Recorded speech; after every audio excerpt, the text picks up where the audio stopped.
सबसे बड़ा कौन? शनिदेव तथा महाराज विक्रमादित्य की रोचक कथा। एक कथा के अनुसार महाराज विक्रमादित्य से शनि देव क्रुद्ध होकर उन्हें परेशान करने लगते हैं।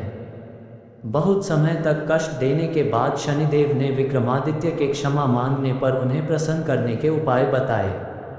इन उपायों को अपनाने वाला व्यक्ति शनि की दशाओं के बाद भी परेशान नहीं होता तथा शनिदेव उस पर प्रसन्न होकर कृपा दृष्टि बरसाते हैं। एक समय स्वर्गलोक में सबसे बड़ा कौन के प्रश्न को लेकर सभी देवताओं में वाद विवाद प्रारंभ हुआ और फिर परस्पर भयंकर युद्ध की स्थिति बन गई। सभी देवता देवराज इंद्र के पास पहुंचे और बोले, हे देवराज, आपको निर्णय करना होगा कि 9 ग्रहों में सबसे बड़ा कौन है। देवताओं का प्रश्न सुनकर देवराज इंद्र उलझन में पड़ गए और कुछ देर सोचकर बोले, हे देवगणों, मैं इस प्रश्न का उत्तर देने में असमर्थ हूँ। पृथ्वीलोक में उज्जैनी नगरी में राजा विक्रमादित्य का राज्य है। हम राजा विक्रमादित्य के पास चलते हैं क्योंकि वह न्याय करने में अत्यंत लोकप्रिय हैं। उनके सिंहासन में अवश्य ही कोई जादू है कि उस पर बैठकर राजा विक्रमादित्य दूध का दूध और पानी का पानी अलग करने का न्याय करते हैं। देवराज इंद्र के आदेश पर सभी देवता पृथ्वीलोक में उज्जैनी नगरी में पहुँचे। देवताओं के आगमन का समाचार सुनकर स्वयं राजा विक्रमादित्य ने उनका स्वागत किया।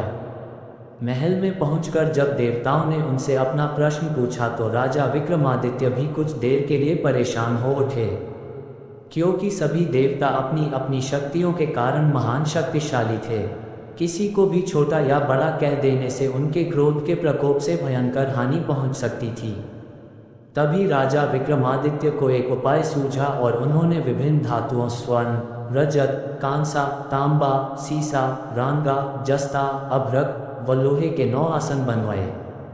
धातुओं के गुणों के अनुसार सभी आसनों को एक दूसरे के पीछे रखवाकर उन्होंने देवताओं को अपने अपने सिंहासन पर बैठने को कहा।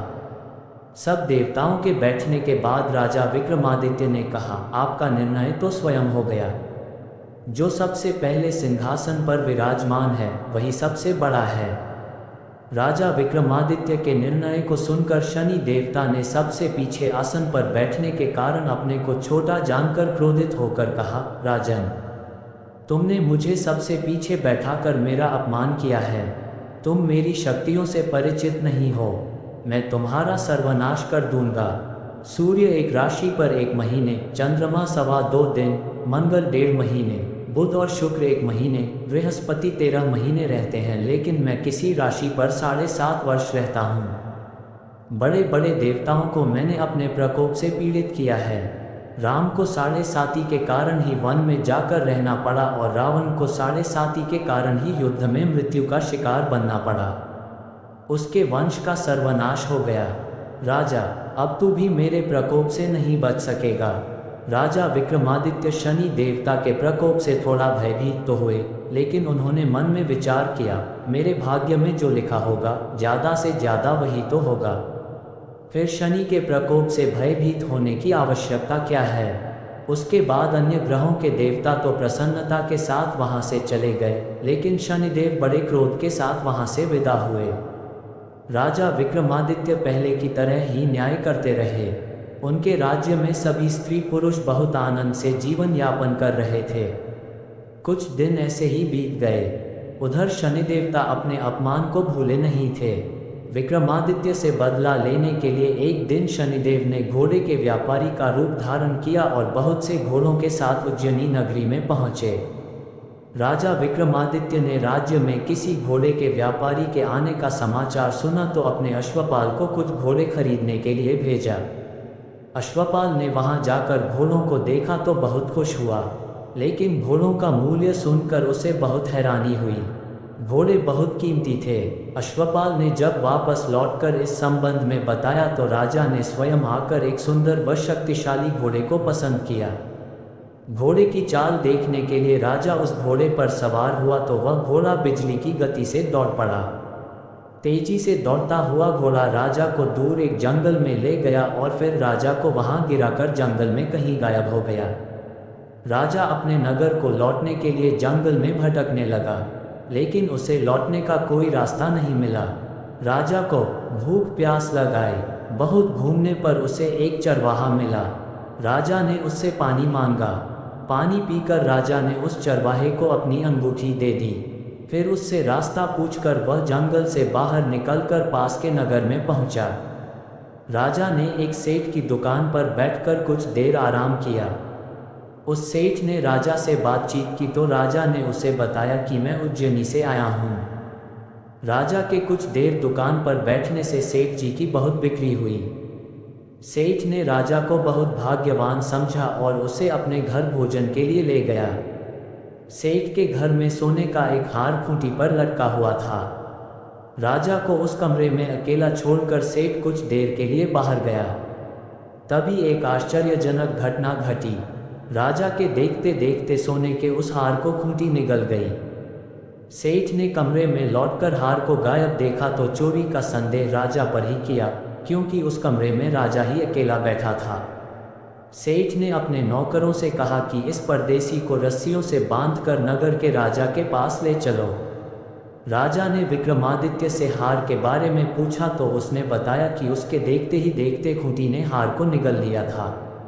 इस पर राजा ने क्रोधित चोरी करने के अपराध में विक्रमादित्य के हाथ पांव काटने का ऑर्डर दे दिया। राजा विक्रमादित्य के हाथ पांव ने उन्हें नगर की सड़क पर छोड़ दिया। कुछ दिन बाद एक तेली उसे गोदाम में ले गई। मल्हार गा रहा था कि तभी नगर के राजा की लड़की राजकुमारी मोहिनी रथ पर सवार उस तेली के घर के पास से गुजरी। उसने मेघ मल्हार सुना तो उसे बहुत अच्छा लगा और दासी को भेजकर गाने वाले को बुला लाने को कहा। दासी ने लौटकर राजकुमारी को अपंग राजा के बारे में सब कुछ बता दिया। राजकुमारी उसके मेघ मल्हार पर बहुत मोहित हुई थी, अतः उसने सब कुछ जानकर भी अपंग राजा से विवाह करने का निश्चय कर लिया। राजकुमारी ने अपने माता पिता से जब ये बात कही तो वे हैरान रह गए। राजा को लगा कि उसकी बेटी पागल हो गई है। रानी ने मोहिनी को समझाया, चा बेटी, तेरे भाग्य में तो किसी राजा की रानी होना लिखा है, फिर तू उस अपंग से विवाह करके अपने पांव पर कुल्हाड़ी क्यों मार रही है। राजा ने किसी सुंदर राजकुमार से उसका विवाह करने की बात कही, लेकिन राजकुमारी ने अपनी जिद नहीं छोड़ी। अपनी जिद पूरी कराने के लिए उसने भोजन करना छोड़ दिया और प्राण त्याग देने का निश्चय कर लिया। आखिर राजा रानी को विवश होकर अपंग विक्रमादित्य से राजकुमारी का विवाह करना पड़ा। विवाह के बाद राजा विक्रमादित्य और राजकुमारी तेली के घर में रहने लगे। उसी रात स्वप्न में शनिदेव ने राजा से कहा, राजा, तुमने मेरा प्रकोप देख लिया, मैंने तुम्हें अपने अपमान का दंड दिया है। राजा ने शनिदेव से क्षमा करने को कहा और प्रार्थना की, हे शनिदेव, आपने जितना दुख मुझे दिया है अन्य किसी को न देना। शनिदेव ने कुछ सोचते हुए कहा, राजा, मैं तेरी प्रार्थना स्वीकार करता हूँ। जो कोई स्त्री पुरुष मेरी पूजा करेगा, शनिवार को व्रत करके मेरी कथा सुनेगा, उस पर मेरी अनुकंपा बनी रहेगी, उसे कोई दुख नहीं होगा। शनिवार को व्रत करने और चींटियों को आटा डालने से मनुष्य की सभी मनोकामनाएं पूरी होंगी। जब प्रातः काल राजा विक्रमादित्य की नींद खुली तो अपने हाथ पांव देखकर राजा को बहुत खुशी हुई। उसने मन ही मन शनिदेव को प्रणाम किया। राजकुमारी भी राजा के हाथ पांव सही सलामत देखकर आश्चर्य में डूब गई। तब राजा विक्रमादित्य ने अपना परिचय देते हुए शनिदेव के प्रकोप की सारी कहानी कह सुनाई। सेठ को जब इस बात का पता चला तो दौड़ता हुआ तेली के घर पहुंचा और राजा के चरणों में गिरकर क्षमा मांगने लगा।